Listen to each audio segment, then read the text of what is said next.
শিক্ষার্থী বন্ধুরা, আজকে আলোচনা করব মেডিকেল ভর্তি পরীক্ষার কাটমার্ক কত হবে 2024-25 শিক্ষাবর্ষের সেটি নিয়ে। তোমরা যেহেতু পরীক্ষা দিয়েছো, শুধু রেজাল্ট নিয়ে চিন্তিত এখন। তো যাই হোক, এবছরের কাটমার্ক বিগত সালের চেয়ে একটু বেশি হবে, তবে 2021-22 শিক্ষাবর্ষের মতো কিন্তু কাটমার্ক হতে পারে। তো তোমরা কত পেলে এবছর চান্স পেতে পারো তার সম্পর্কে আজকে আলোচনা করার চেষ্টা করব। আরেকটি বিষয় হলো, আমি বিভিন্ন অ্যাডমিশন গ্রুপ থেকে কিন্তু যতটা জানতে পেরেছি, সো এটার উপর ভিত্তি করে এবছর কত কাটমার্ক হতে পারে সেটা আলোচনা করার চেষ্টা করব। হয়তো 19-20 একটু হতে পারে। তো যাই হোক, চলো শুরু করি। আর যারা এখনো উত্তরপত্র পাওনি সেটার ভিডিও কিন্তু দেখতে পারবা, সো ধৈর্য সহকারে শেষ পর্যন্ত দেখবা। তো চলো শুরু করা যাক।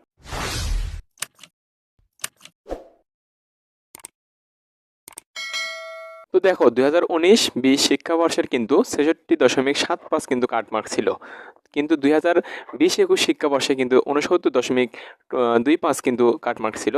2021-22 শিক্ষাবর্ষে কিন্তু 72.75 ছিল কিন্তু কাটমার্ক, এবং 2022-23 শিক্ষাবর্ষে 68.75 ছিল কিন্তু কাটমার্ক, এবং 2023-24 শিক্ষাবর্ষে ছিল 66.75, এবং 2024 এবং 25 শিক্ষাবর্ষে তাহলে কাটমার্ক কত হতে পারে এটি নিয়ে কিন্তু আজকের প্রশ্ন। তো যাই হোক, তোমরা আমি জেনে দেবো। তো আমি কিন্তু বিভিন্ন অ্যাডমিশন গ্রুপ থেকে যতটুকু জানতে পেরেছি আর কি। তো এটার উপর ভিত্তি করে হয়তো বা 2024-25 শিক্ষাবর্ষে তোমাদের কাটমার্ক হতে পারে 70 থেকে 72 প্লাস, অর্থাৎ 70 কিংবা 72 প্লাস যারা পাবে তাদেরকে ক্ষেত্রে কিন্তু এখানে তোমরা চান্স পেতে পারো। তো আশা করি তোমরা এটুকু ক্লিয়ারভাবে জানতে পেরেছো। তো এটাই কিন্তু মূল কথা ছিল। তো যাই হোক, তোমাদের কিন্তু জানতে পেরেছি। তো আমি কিন্তু বিভিন্ন অ্যাডমিশন গ্রুপ থেকে এটি কালেক্ট করেছি, এবং যতটুকু জানতে পেরেছি তো সেটার উপর ভিত্তি করে তোমাদের কিন্তু বলার চেষ্টা করলাম। তো যাই হোক, 2024 শিক্ষাবর্ষের 70 থেকে 72 প্লাস তোমাদের থাকতে হবে, তাহলে তুমি কিন্তু চান্স পেতে পারো এই বছর।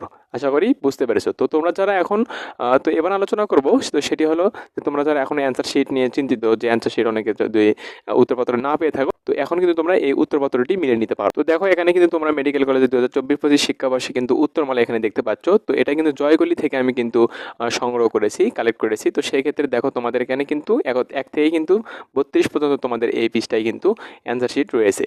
তো তোমরা এখানে কিন্তু অ্যান্সার শিটটি মিলে নিতে পারো। তো এবার নেক্সট আমরা দেখে নিব। তো এবার তোমরা দেখতে পাচ্ছ 33 থেকে কিন্তু তোমাদের এবার রয়েছে এখানে কিন্তু 71 পর্যন্ত তোমাদের কিন্তু অ্যান্সার শিট রয়েছে। আশা করি তোমরা এটুকু বুঝতে পেরেছো। তো 100টি পর্যন্ত তোমাদের দেওয়ার চেষ্টা করবো। এটা কিন্তু জয়গুলি থেকে আমি সংগ্রহ করেছি। তো এবার নেক্সট যে কটি বাদ রয়েছে সেটি দেখে নিব আমরা। তো এবার লাস্ট 72 থেকে 100টি তোমাদের কিন্তু এমসিকিউ উত্তর কিন্তু এখানে রয়েছে, তোমরা মিলে নিতে পারো। তো যারা অ্যান্সার শিট পাওনি তারা সেই ক্ষেত্রে তোমাদের জন্য এটি কিন্তু আমি দেওয়ার চেষ্টা করেছি। তো আশা করি ভালো থাকবে। আর অ্যাডমিশন সম্পর্কে কিন্তু আমি ভিডিও দিয়ে থাকি, অবশ্যই কারো কোনো প্রশ্ন থেকে থাকে তো তাহলে তোমরা কিন্তু অনায়াস কমেন্টস বক্সে কিন্তু তোমরা জিজ্ঞেস করতে পারো।